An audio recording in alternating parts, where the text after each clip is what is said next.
ಓಂ ಶ್ರೀ ಗುರು ಬಸವಲಿಂಗಾಯ ನಮಃ. ಪ್ರತಿ ವರ್ಷದ ಪದ್ಧತಿ ಪ್ರಕಾರ ಈ ವರ್ಷದ್ದು ಕೂಡ 145ನೇ ಜಾತ್ರಾ ಮಹೋತ್ಸವ ಕಾರ್ಯಕ್ರಮ ಸುಮಾರು 16ರಿಂದ ಪ್ರಾರಂಭವಾಗಿ 20ರವರೆಗೂ ಕೂಡ ಕಾರ್ಯಕ್ರಮ ನಡೆಯುತ್ತದೆ. 16ನೇ ತಾರೀಕಿನ ದಿವಸ ಬೆಳಗಿನ ಜಾವದಲ್ಲಿ ಧ್ವಜಾರೋಹಣ ಕಾರ್ಯಕ್ರಮ ಮಾಡಿ ಸಾಯಂಕಾಲ ಮಡಿವಾಳೇಶ್ವರ ಭಾವಚಿತ್ರ, ಬಸವನವರ ಭಾವಚಿತ್ರ ಉತ್ಸವದೊಂದಿಗೆ ಪ್ರಮುಖ ಬೀದಿಯಲ್ಲಿ ಸಂಚಾರಗೈದು ಮಠಕ್ಕೆ ಬಂದ ನಂತರ ಇಲ್ಲಿ ಧರ್ಮಸಭೆ ಆದ ನಂತರ ಪ್ರಸಾದ ಕಾರ್ಯಕ್ರಮ ಇರುತ್ತದೆ. ಪ್ರಸಾದ ಕಾರ್ಯಕ್ರಮ ಆವತ್ತಿನ ಕಾರ್ಯಕ್ರಮ ಆದ ನಂತರ ಯಥಾ ಪ್ರಕಾರ 17ನೇ ತಾರೀಕಿನ ದಿವಸ ಮತ್ತೆ ಸಾಯಂಕಾಲ ಧರ್ಮಸಭೆ. ಆವತ್ತಿನ ದಿವಸ ಶ್ರೋತ್ರಿಯ ಬ್ರಹ್ಮನಿಷ್ಠ ದಿವ್ಯ ಚೇತನ ಸದ್ಗುರು ಶಿವಪುತ್ರ ಮಹಾಸ್ವಾಮಿಗಳು ಮುನ್ನಡೆಯವರು ಕೂಡ ಆಗಮಿಸುತ್ತಾರೆ. ಪೂಜ್ಯ ಶ್ರೀ ಲಿಂಗಾನಂದ ಮಹಾಸ್ವಾಮಿಗಳು ಶಿವಾನಂದ ಮಠ ಹೊಸಕೇರಿ ಮಠ ಹುಲಿಕಟ್ಟಿ ಇವರು ಕೂಡ ಆಗಮಿಸುತ್ತಾರೆ.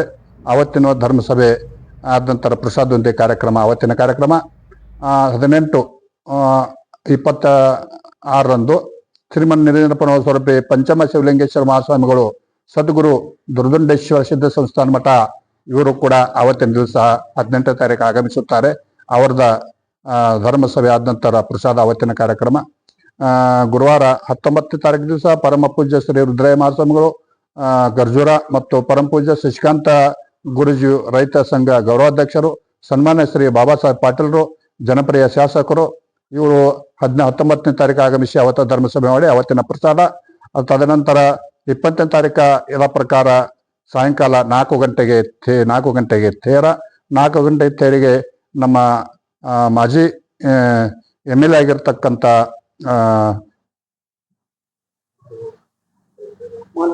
ಮಹಂತೇಶ್ ದೊಡ್ಡಗೌಡರು ಕೂಡ ಆಗಮಿಸ್ತಾರೆ. ವಿಶೇಷ ಆಗಿರ್ತಕ್ಕಂಥ ಪರಮ ಪೂಜ್ಯ ಶ್ರೀಮಂತ ಗಂಗಾಧರ ಮಹಾಸ್ವಾಮಿಗಳು ಕೂಡ ಆಗಮ ಆಗುತ್ತದೆ. ಅದೇ ಪ್ರಕಾರ ತಪೋನಿಷ್ಠ ಗುರು ಅಭಿನವ ಸಿದ್ಧಲಿಂಗ ಮಹಾಸ್ವಾಮಿಗಳು ಸುಖದೇವಾನಂದ ಪುಣ್ಯಾಶ್ರಮ ನಯನಗರ್ ಇವರು ಕೂಡ ಆಗಮಿಸುತ್ತಾರೆ.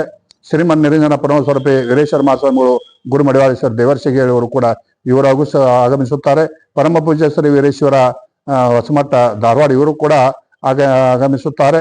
ಮಹಂತೇಶ್ ದೊಡ್ಡಗೌಡ, ಲಕ್ಷ್ಮೀ ವಿಕ್ರಮ ಇನಾಮದಾರ್ ಇವರು ಕೂಡ ತೇರಿಗೆ ಬಂದು ಆ ತೇರ ಉಪಸ್ಥಿತಿಯಲ್ಲಿದ್ದು ತೇರ ಪೂಜೆ ಮಾಡಿ ಅವರು ತೇರ ಸಾಗಿಸಲಿಕ್ಕೆ ಬರುತ್ತಾರೆ. ತದನಂತರ ಇವರೆಲ್ಲರೂ ಕೂಡ 7 ಗಂಟೆಗೆ ಧರ್ಮಸಭೆಯಲ್ಲಿ ಇವರೆಲ್ಲರೂ ಕೂಡ ಉಪಸ್ಥಿತರಿದ್ದು ಇವರು ಆಶೀರ್ವಚನ ನಡೆಯುತ್ತದೆ. ತದನಂತರ ಧರ್ಮಸಭೆ ಆದ ನಂತರ ಮಹಾಪ್ರಸಾದದೊಂದಿಗೆ ಕಾರ್ಯಕ್ರಮ ಸಂಪನ್ನ ಆಗುತ್ತದೆ. ಈ ಕಾರ್ಯಕ್ರಮಕ್ಕೆ ನಮ್ಮ ಅಂಬರಗಟ್ಟಿ ಗ್ರಾಮದ ಎಲ್ಲ ಸಕಲ ಸದ್ಭಕ್ತರಿಗೂ, ಎಲ್ಲ ಗುರು ಹಿರಿಯರಿಗೂ, ಎಲ್ಲ ತಾಯಿಯಂದರಿಗೂ ತಮಗೆಲ್ಲ ಈ ವಿಶೇಷ ಈ ಮೂಲಕ ತಿಳಿಸುವುದೇನೆಂದರೆ, ಪ್ರತಿ ವರ್ಷ ಜಾತ್ರೆ ನಡೆಯುತ್ತೆ. ಆ ಜಾತ್ರೆ ನಮ್ಮೂರಲ್ಲಿ ವಿಶೇಷವಾಗಿರ್ತಕ್ಕಂಥ ಜಾತ್ರೆ ನಡೆಯುತ್ತಿದೆ.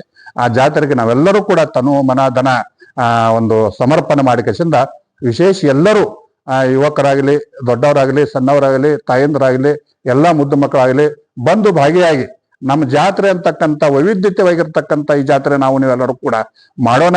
ಈ ಜಾತ್ರೆ ಎಲ್ಲರೂ ಕೂಡ ಸೇರಿ ಒಳ್ಳೆ ರೀತಿಯಿಂದ ಕಾರ್ಯಕ್ರಮ ನೆರವೇರಿಸೋಣ. ತಮಗೆಲ್ಲರೂ ವಿನಂತಿಯಿಂದ ನಾ ಕೇಳಿಕೊಳ್ಳಿದರೆ ಸಕಾಲಕ್ಕೆ ಮಹಾತ್ಮರು ಬರುವ ಟೈಮದಲ್ಲಿ ತಾವೆಲ್ಲರೂ ಬಂದು ಧರ್ಮಸಭೆಗೆ ಭಾಗಿಯಾಗಿ ಪ್ರವಚನ ಕೇಳಿ ಪ್ರಸಾದ ತೆಗೆದು ತೇರಿನ ಕಾರ್ಯಕ್ರಮಕ್ಕೆ ಎಲ್ಲರೂ ಬಂದು ತೇರೆ ಎಳೆದು ಪ್ರಸಾದ ತೆಗೆದುಕೊಂಡು ಆ ಉತ್ಸವ ನಡೆಯುತ್ತದೆ. ಉತ್ಸವದಲ್ಲಿ ಭಾಗಿಯಾಗಿ ಎಲ್ಲರೂ ಕೂಡ ಉತ್ಸವದಲ್ಲಿ ಭಾಗಿಯಾಗಿ ಆವತ್ತಿನ ದಿವಸ ಬಂದ ಧರ್ಮಸಭೆ ಮಾಡಿ ಪ್ರಸಾದವನ್ನು ತೆಗೆದುಕೊಂಡು ನೀವೆಲ್ಲರೂ ಕೂಡ ಭಾಗಿಯಾಗಬೇಕು ಅಂತ ಎಲ್ಲ ಅಂಬಡಗಟ್ಟೆ ಗ್ರಾಮದಲ್ಲಿ ನಾವೊಂದು ವಿನಂತಿಯಿಂದ ಕೈ ಮುಗಿದು ತಮಗೆಲ್ಲ ಕೇಳಿಕೊಳ್ಳುತ್ತೇವೆ.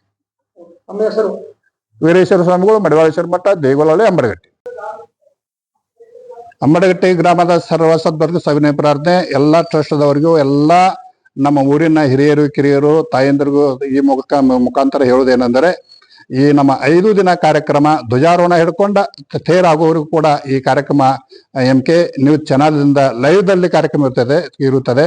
ಆ ಲೈವ್ನಲ್ಲಿ ನೀವೆಲ್ಲರೂ ಕೂಡ ಬರ್ತೀರಿ. ತಾವೆಲ್ಲರೂ ಕೂಡ ಧರ್ಮಸಭೆಗೆ ಆಗಮಿಸಿ, ತೇರಿಗೆ ಆಗಮಿಸಿ, ಎಲ್ಲ ಉತ್ಸವಕ್ಕೆ ಆಗಮಿಸಿ ನಿಮ್ಮ ಒಂದು ಒಳ್ಳೆಯ ಈ ಊರಿನ ಉತ್ಸವನ್ನ ಈ TV ಅವರಿಗೆ ತೋರಿಸ್ಬೇಕು, ನಾಡಿಗೆ ತೋರಿಸ್ಬೇಕಂತ ನನ್ನ ವಿನಂತಿ.